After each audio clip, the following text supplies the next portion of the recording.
ahah. Jah, minu vanaisa ja siis Uku Maasingu isa olid naabrid, seda vahet siin on ju näha 200-300 meetrit ainult. Ja meil oli kaunis tihe läbikäimine. Tähendab, minu isa ja minu ema ja teiselt poolt siis Agnes ja samuti Evald Saag ja Uku Maasing loomulikult kõigepealt. Nii et nad olid ikka, isa käis juba Ukuga samas koolis siin Raikküla koolis ja andsid välja vist konkureerivat mingisugust klassi ajalehti isegi ja nii et see läbikäimine oli õige tihe. Ja selle tõttu sattusin mina ikka mõnikord sinna kaasa minema. Ja minu muljed, tähendab, esimesed muljed on muidugi üsna varased. See on see, kui ma teda esimest kord nägin, siis meil ei olnud veel midagi eriti rääkida, siis ta liigutas oma kõrvu ja tegi mulle samuti ja hirmutas oma hirmus paksude prillidega ma ära. Aga nii et jättis kummalise mehe mulje. Ta istus seal väga eksootiliste lillede keskel seal aias ja see on nii. Aga sellised tõsised muljed, kus ma teda nagu hakkasin mõtlema, mis imelik inimene ta on ja need tekkisid umbes siis, kui ma olin ikka üle 10, 12, 13, siis ta käis siin veel üsna tihti ja siis meil ikka niisuguseid asju toimus, et hakkas minuga natukene tegelema. Kõigepealt, sain selle üks mööda.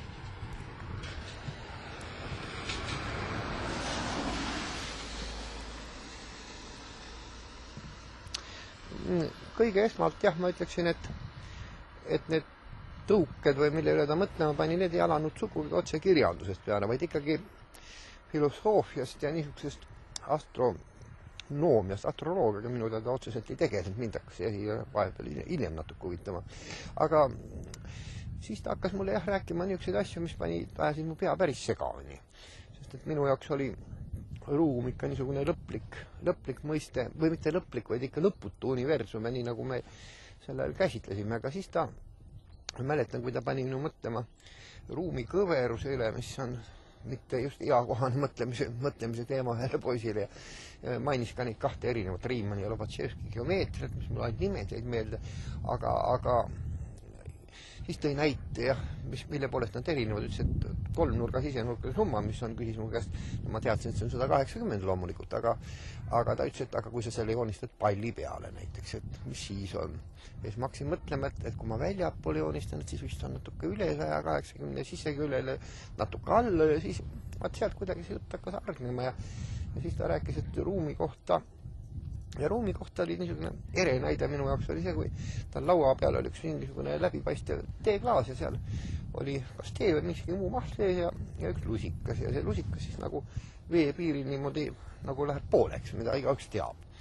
Ja siis ta hakkas mulle sellest rääkima, et näed, siin on murdumisnurk ja peegeldamisnurk ja niisugused asjad ja siis hakkas arendama seda asja nii, et kui ma küsisin, et kus see ruum siis ikka ära lõpeb, siis ta ütles, aga mis siis saab, kui üks valguskiir läheb nüüd läheb teele, aga kuskil see keskkonna hõredused ja need lõpevad ära, et kuskil võib tulla niisugune asi, et see kiir hakkab sealt tagasi põrkama. Ta mulle täpselt seda ei seletanud, mismoodi see mõeldav on ja ma ei ole seda ise ka kunagi lõpuni mõelnud. Aga ta seletas, et kui kuskilt üks valguskiir juba tagasi tuleb, siis ei ole mõtet vist rääkida erilisest ruumist seal väljapool seda. See pani mu väga mõtlema, sest et maailmaruumi lõpmatus ja need olid kõik kuidagi niisugused väga, mitte darwinistlikud, aga niisugused koolis õpitud asjad ja kui keegi räägib sulle, et ruum on nii ja naa ja siis hakkab rääkima, et selle tõttu ta võib ka kõver kergesti olla ja võib-olla sadulpindes ja siis ma läksin päris segadusse sellest asjast ja mõtlesin, kas ta teeb nüüd nalja või mis asja ta teeb, aga ta muide kõiki asju rääkis väga tõsise näoga, isegi seda juttu, mis ta mulle ükskord rääkis, et me võime väga hästi elada maakera siseküljel. See oli imelik, ma ütlesin, kuidas see saab olla, et siis ma kukuksin, ja ta ütles, et see heliotsentriline süsteem, et päike on keskel. Ma ütlesin, et ma kukuks ju siis peaga päikse sisse, ta ütles, et ei, kulla inimene, kui see asi kõik tiirleb, siis on ju tsentrifugaaljõud, et võtad, paned kivinööri otsa ja teine niisugune asi, mis mind kangesti ära ehmatas, oli see, kui Uku Masing hakkas mind mitte veenma, vaid küsis, aga et miks sa arvad, et me elame maakera välimisel küljel, aga võib-olla me elame sisemisel küljel. Kui sa nii vaatad, et päike on ju ja kujuta ennast nüüd palli sisse, et on ju täitsa mõeldav, et seal üleval on päike ja kuu ja meie oleme selle sisekülje peal ja ütles, et isegi on olemas üks ühing, kuhu kuulub paar tuhat liiget, kes on veendunud selles, et me oleme siseküljel. Ja no minul tekkis muidugi otsene esimene vastuväitlus see, et miks ma ei kuku pea ees sinna päikse sisse. Ja tema ütles, et oi, aga et maakera ju tiirleb, selles me oleme sinuga ühel nõul või pöörleb. Ja et näiteks, et kui sa paned kivinööri otsa ja tiirutad ja et sind see tiirlemine surub jalgadega just vastu maavad ja sellepärast sa ei saa kusagile lennata siin ära ja kui sulle tark mees niisugust juttu räägib, siis paneb jälle niisuguse poisi mõtlema. Nii et mitmesugused heliotsentrilised mõttevisid, mis on iseenesest ürgaegne või väga ammune ja teiselt poolt jälle vastukaaluks see ruumi kõverus ja Lobatševski ja Riimann, need olid tal nii kole kodused asjad tema jaoks ja mind see muidugi natuke vapustas seda enam, et tegemist minu teada ei olnud ikka mitte mingisuguse füüsiku, astrofüüsikuga, vaid ikka ühe keeleteadlase ja luuletaja ja muidu targa mehega. Aga tema oli sõber jah integraalide ja topeltintegraalidega ja kõikide niisuguste asjadega, millest teoloogidel reeglina nüüd küll suurt aimu ei tohiks olla. Võib-olla kõige viimasel ajal jah, kus on nüüd filosoofia ja religioon väga kokku sulamas mõnes punktis või põkkuvad siin ja seal. Nii et matemaatikat ja niisugust asja, niisugust mõtteviisi jah, seda kuulsin ma temalt küll esimesena. Nii et ta kõigepealt pani mind niisuguste filosoofiliste asjade või niisuguste asjade üle mõtlema ja tõsise näoga. No võib-olla selle heliotsentriilise peal ta lõpuks natuke armulikult naeratas ka, aga ruumikõveruse peal ei olnud nii naeratada midagi. Kui ma ka siis kuidagi moodi mind sel ajal ei olnud kirjandusega, tähendab, ma olin küll väga palju lugenud, see on tõsi, aga ma ei võtnud kirjandust ikkagi nii tõsiselt, et sellega nagu on kujunud, et ma olen nagu läbi elu ju ka ikka mingil määral tegelenud ja mina pean küll ütlema, et vist kui otsitakse algtõuget, siis üks oli muidugi minu isa väga suur raamatukogu, ta oli lausa bibliofiil, aga teine oli see, et Uku mulle ühel korral suskas kätte niisugused asjad nagu Alveri ja Kangrose netid, mis mulle eriti hästi meeldisid, ma hakkasin kohe Kangrot järel tegema pärast seda ja siis oli Alver Talvik Kangro ja tema enda Neemet Lihmade lahti, mis oli minu jaoks vist natuke raske sel perioodil veel. Tähendab muidugi mitte kogu ulatuses, aga mõned luuletused tundusid mulle nagu võõrad või olid. Aga Kangro ja Alver läksid mulle kohe peale, eriti Talvik. Ja siis ma selle järgi hakkasin natukene ise ka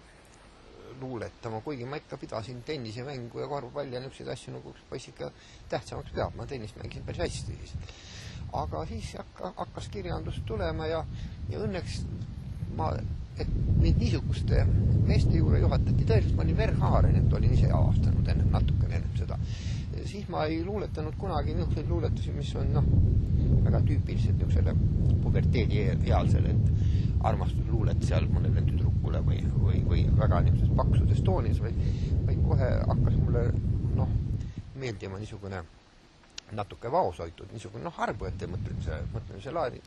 Tulingi nii, et kui ma oma esimesed luuletused kuskil kirjutasin vist Loomingut, ma vist mu esimesed ilmus 1960 umbes nii, siis tollal Viiding ja kes need elasid, nad mind ei olnud veel näinud ja lugesid minu luuletusi ja ütlesid, et see peab olema üks Hillis Arbu, et ma ei tea, kes see võiks olla. Nii et ma selle